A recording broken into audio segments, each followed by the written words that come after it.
শুভ বিকেলের শুভেচ্ছা জানিয়ে আজকে আমার মিনি ব্লগ শুরু করছি।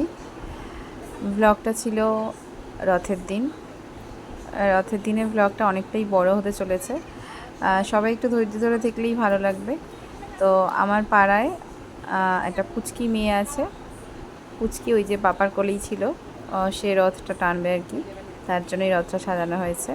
এবছর আমার ছেলের জন্য আমি রথ বের করতে পারিনি, কারণ রথ কেনা হয়নি, পুরনো রথটা নষ্ট হয়ে গেছে।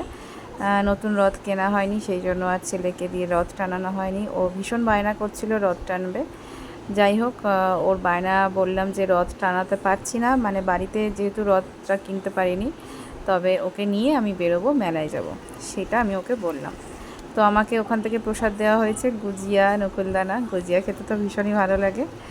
যাই হোক, সন্ধ্যাবেলায় সন্ধ্যা দিয়ে ছেলেকে নিয়ে বেরিয়ে পড়লাম। আমাদের এখানে অনেক বড় একটা রথের উৎসব হয়, সেখানেই যাচ্ছি।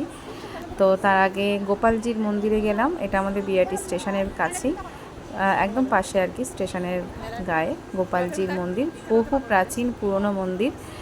ওখানে দু একটা মেলা বসেছে আর কি, পাঁপড় ভাজা, ছোট ছোট দোকান কয়েকটা।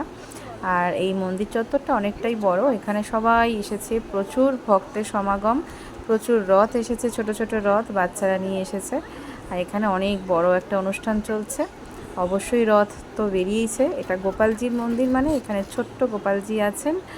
আর রাধাকৃষ্ণের মূর্তি নেই, তবে গোপালজি আছেন, অষ্টসখী আছে, আর একদিকে মা দুর্গা, একদিকে ভোলেনাথ, একদিকে চৈতন্যদেব, এইসব বিভিন্ন রকমের দেবদেবীর মন্দির আছে এই ভেতরটাতে।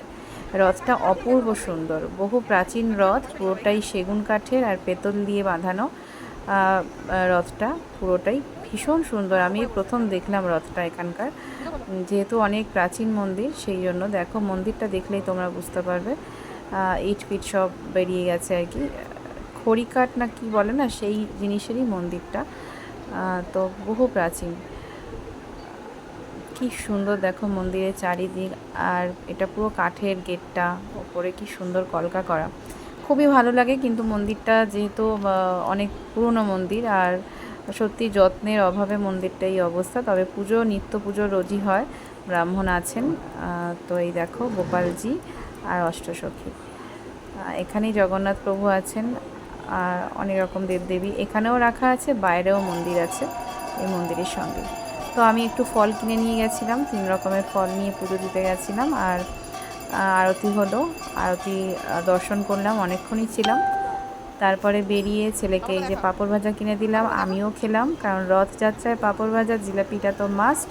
তবে জিলাপি কিনতে পারিনি ভিড়ের চোটে, এখানে জিলাপি ছিল না। আর একটা যে জায়গায় এই যে এসেছি, এখানে ভিড়ের চোটে আমি আর জিলাপি কিনতে পারিনি, দাঁড়ানোর কোনো পজিশান নেই। এটা হলো মহাজাতি, বিরাটির মধ্যে এই জায়গাটার নাম মহাজাতি। যশোর রোডের ঠিক গায়ে এই জায়গাটা, এয়ারপোর্টের কাছাকাছি। তো মহাজাতিতেই আর কি এক বিশাল বড় মন্দির আছে জগন্নাথ দেবের। আর এখানে স্নানযাত্রা থেকেই অনুষ্ঠান হয়। আমি আগে একদিন এসেছিলাম স্নানযাত্রার অনুষ্ঠানে, হরিকীর্তন, সংকীর্তন এসব হয়েছিল। আর মেলা দেখেছো, মেলায় এত দোকান বসেছে, দোকানের জন্য আর প্রচুর মানে মানুষজনের ভিড়, গা গলাবার জায়গা নেই, প্রচণ্ড ভিড়। ওই যে মন্দির, তো মন্দিরের দিকটা একটু ফাঁকা ছিল। মন্দিরের নাট মন্দিরে পাখাও চলছিল, বেশ রেস্ট নেওয়ার জন্য।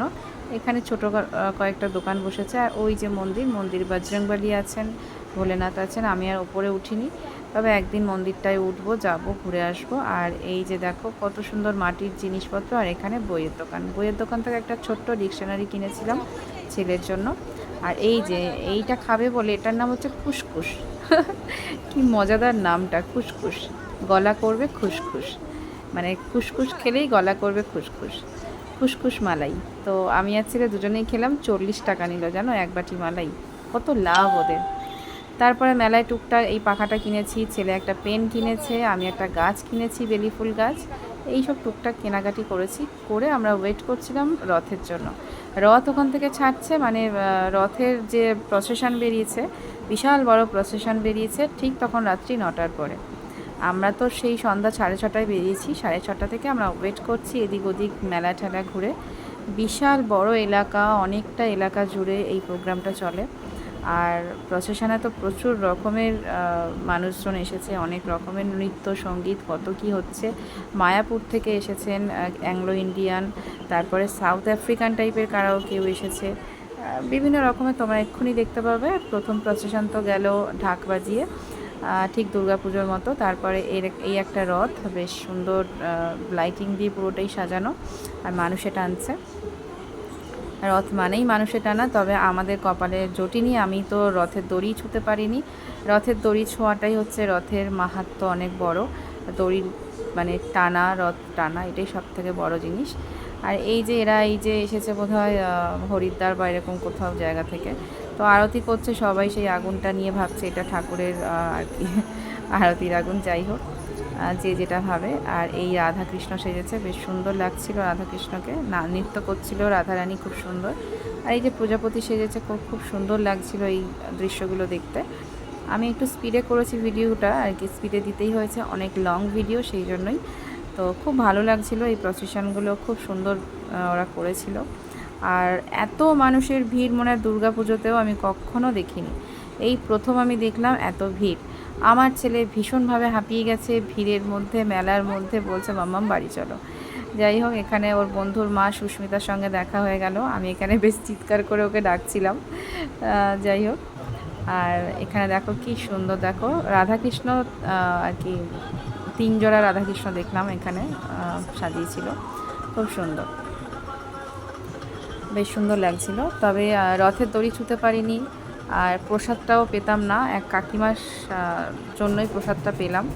তো কাকিমার সঙ্গেই বেরোনোর কথা ছিল, তবে আমার ছেলে এত জ্বালাতন করছিল বলে আগে আগে বেরিয়ে গেছিলাম।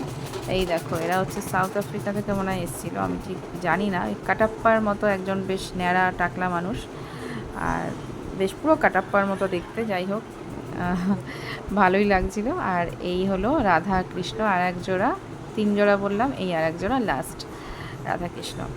আর বিভিন্ন রকমের লাইটিং হ্যান ত্যান, বাচ্চাদের জন্য বেশ সুন্দর সুন্দরও করেছিল।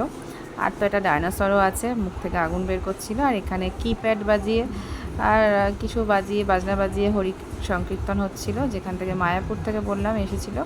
মায়াপুর থেকে এই যে অ্যাংলো ইন্ডিয়ানরা, ওনারা পেছনে আছেন, এই যে ওনারাও কীর্তন করছেন। সুন্দর একটা পরিবেশ, ভালোই লাগলো, মজা করলাম, খুব ভালো লেগেছে। রথের দিনটা খুব ভালো কেটেছে। দর্শন করলাম জগন্নাথ দেব, খুব ভালো লাগলো, মন্দিরে গেলাম, ভীষণ ভালো লেগেছে, শান্তি পেয়েছি। যাই হোক, বাড়িতে এবছর রথ টানা হয়নি, সামনের বছর চেষ্টা করব রথ ছেলেকে সাজিয়ে দেওয়ার। প্রতি বছর টেনেছে, এই বছরটাই আর কি মিস গেল। আর ছেলের জেদের কারণেই আর কি মেলায় যাওয়া, তবে আমি জানতাম মেলাতে ও খুব কষ্ট পাবে ভিড়ের মধ্যে, তো সেটাই হয়েছে, একটু কষ্ট হয়েছে ওর। তবে সঙ্গে জল ছিল, জল খেয়েছে, এটা ওটা খাইয়েছি, কোনো অসুবিধা হয়নি।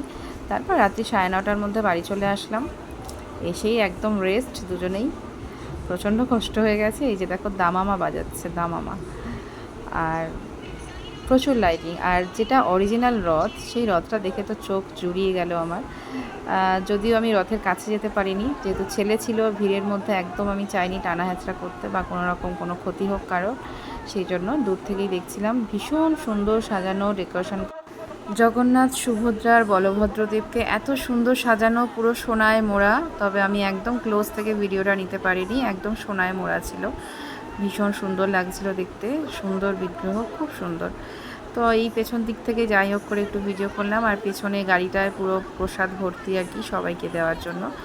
পেছনের গাড়িতে সবাই প্রসাদ পেয়েছে, আমি পেয়েছি কাকিমা দৌলতে, আমার পাশের বাড়ির কাকিমা। তারপর ওখান থেকে বেরিয়ে আসলাম, যেখান থেকে প্রসেশন যাচ্ছিলো মাঝখান থেকে একদম রাস্তা ফাঁকা, সেই মাঝখান থেকে আমি আর ছেলে বেরিয়ে এসেছি। আর জানি ভিড় হবে, ভিড়ের মধ্যে দিয়ে বেরোতে পারবো না। প্রসেশনের মতো যাচ্ছে, আমরা অনুকূলের প্রতিকূল, আমরা প্রতিকূলের দিক থেকে বেরিয়ে এসেছি আর কি। যাই হোক, বেরিয়ে বাড়ি চলে আসলাম। আর এই যে একটা গাছ কিনেছি, দেখে নাও। ভিডিওটা এই পর্যন্ত কেমন লাগলো সবাই জানাও, টাটা।